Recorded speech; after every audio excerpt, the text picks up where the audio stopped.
Hello, everybody. Coming at you from the top end of Park Slope right here in Brooklyn, it's the Zaves at 8 show. I'm Noah Zaves, and today we're going to be shipping some cake mix.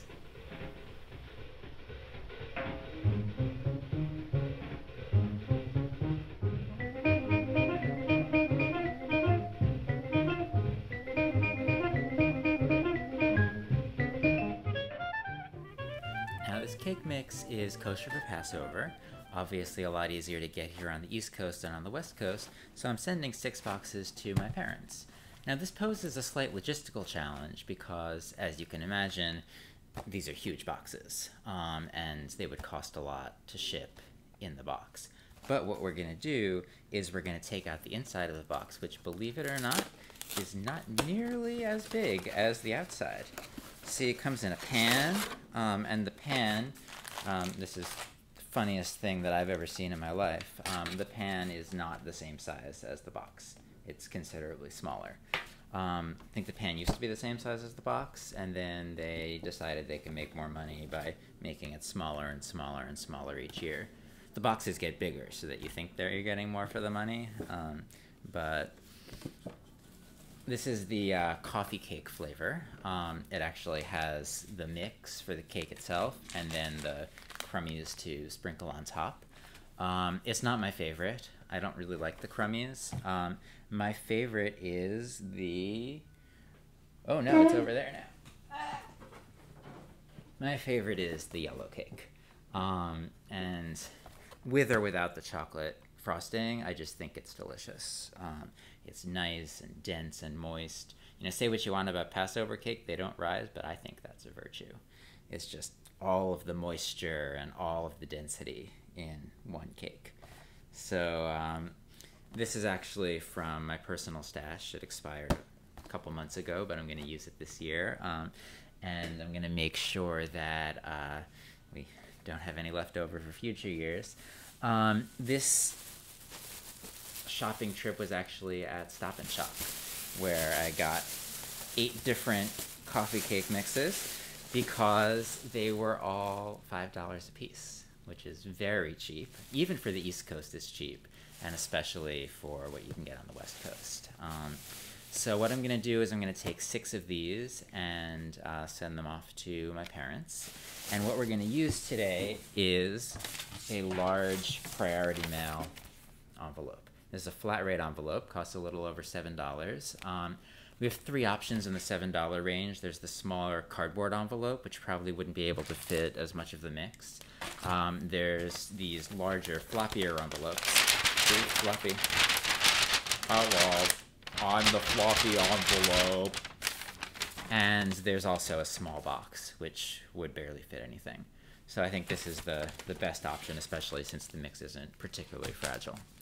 Now what I'm going to try to do is send at least one of these pans because they might be a different size or shape than the ones in the past, and we want it to fit the mix properly. So I'm going to try to pack the mix into the pan in such a way that it won't get crushed in transit. So first thing we're going to do is take all of the mixes out of all of the boxes, and I'm going to put on the funny music so that you're not bored.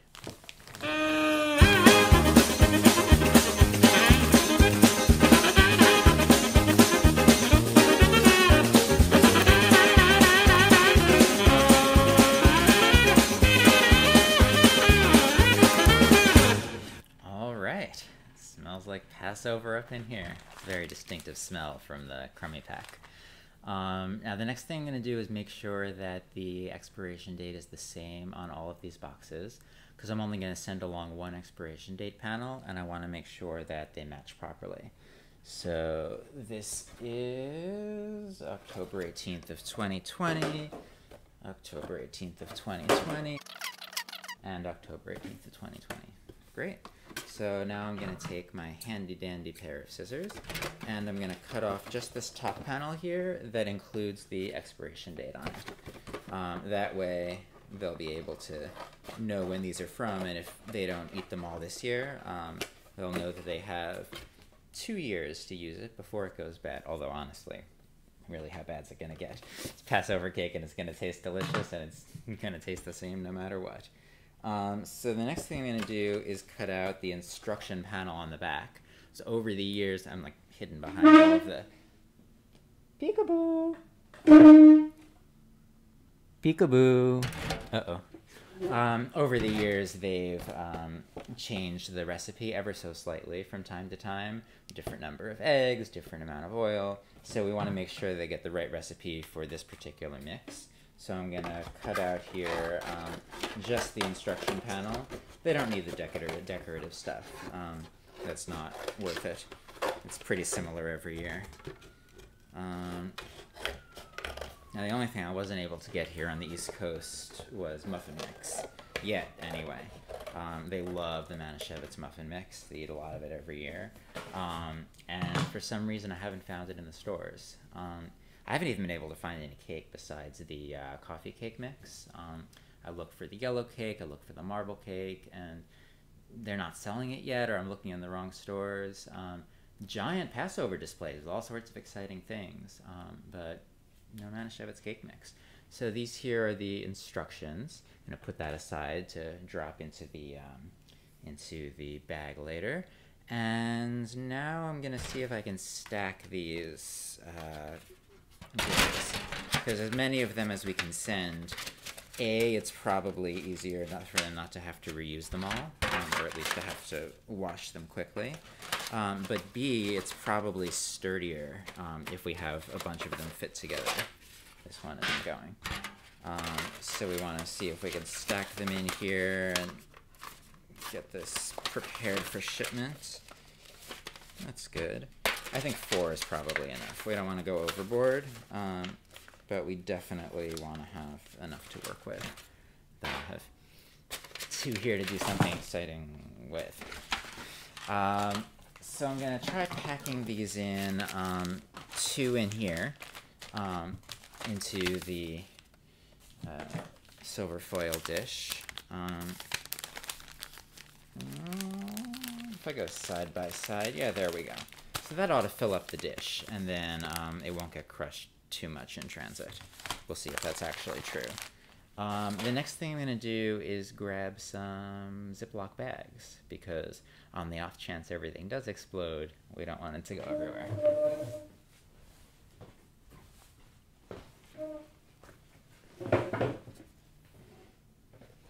So these are definitely not Ziploc bags. They're Key Food brand sandwich bags that don't even zip. They just flip over a little bit at the top, but they're exceptionally affordable. So I think for our purposes today, it's probably what we're looking for. We don't need to use the good stuff. You know, they say about off-brand merchandise, sometimes it's good, sometimes it's bad, but there's a virtue to buying it even when it is bad. I love Oreos. I think Oreos are one of the best things ever, but I don't always buy the Oreos brand because the store brand is just as good, you ask me? No, in fact, it's not. The cream is a little bit softer, and the cookies don't really crunch, and the taste just isn't really there. So then why, you ask, do I buy the store brand? Because then the next time, when I buy the actual name brand Oreos, they taste so much better, because I recognize how amazing they are. You know, without the comparison to the store brand Oreos, the regular Oreos, you become complacent. You stop enjoying it and recognizing just how incredible they are. So I like to do that with different sorts of cookies. Sometimes I do that with orange juice. There's an orange juice brand that I get from Stop and Shop that isn't terrible, but it's not really great. But when I go back to Florida's Natural afterward, I'm mentioning all these name brands. I should get paid for this. If you work for Florida's Natural or Oreos or Manischewitz, and you want to give me money for saying how fabulous your brands are, give a holler.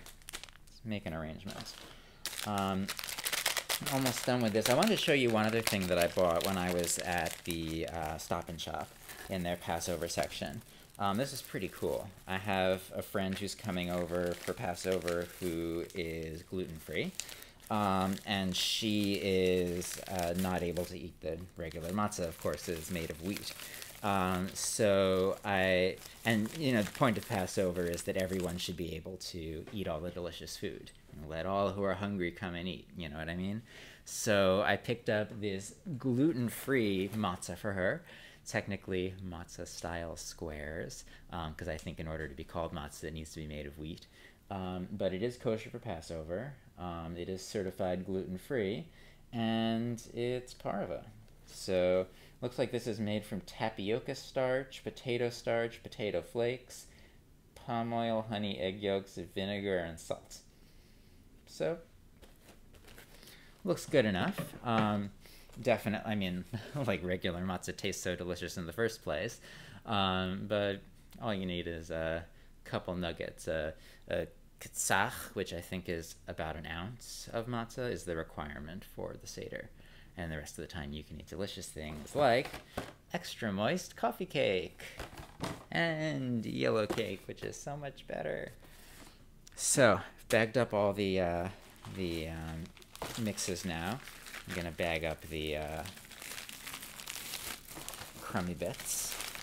And then we're ready to put it into the envelope. Back in just a minute with our completed bag.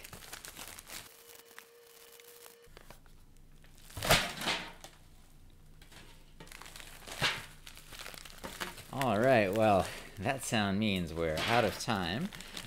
We are back with our fully bagged mixes. And here again is the envelope that we're going to use. Lots of empty space on the front. Be excellent for decorating. Also, this seems like a good opportunity to make some silly faces. So.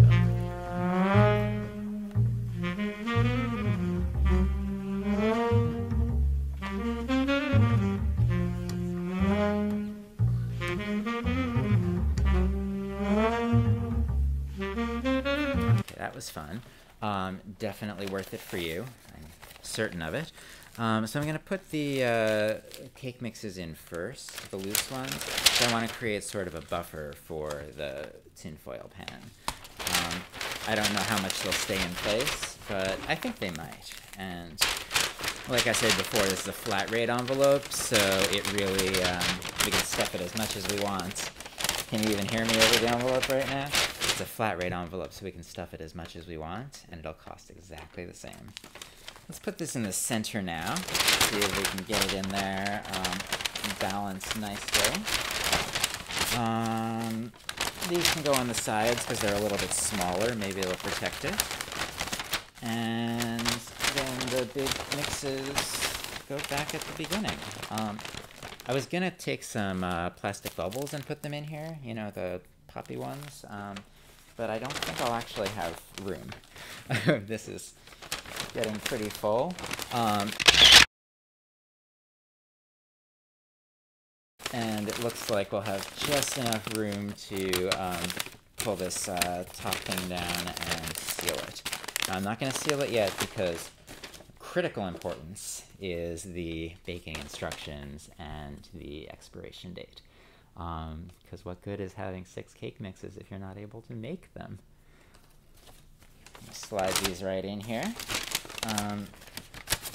And instead of sealing it, I'm actually going to leave it open because I'm going to pick up a floor plan for an apartment that I like on the way to the post office. The apartment gallery is right next door. And I'm going to send that off to my parents so they can see the floor plan, see what I'm looking at. So that's all for now. It's possible that we'll get a glamour shot of me at the post office mailing this package. But if not, I'll be back later with more exciting videos. Meanwhile, please click the like button down there. Click the subscribe button, probably here, and leave a comment for me. Tell me what you like, tell me what you don't like, tell me what you want to see me mail in USPS flat rate envelopes in the future. Coming up next, we have a video about my kitchen cabinet. What's in my kitchen cabinet? I'll tell you, it's glasses. It's a lot of glasses, but they're pretty cool, and I think you'll enjoy going through them with me. Until then, this is the Zaves at 8 show. I'm Noah Zaves, and I'll see you later.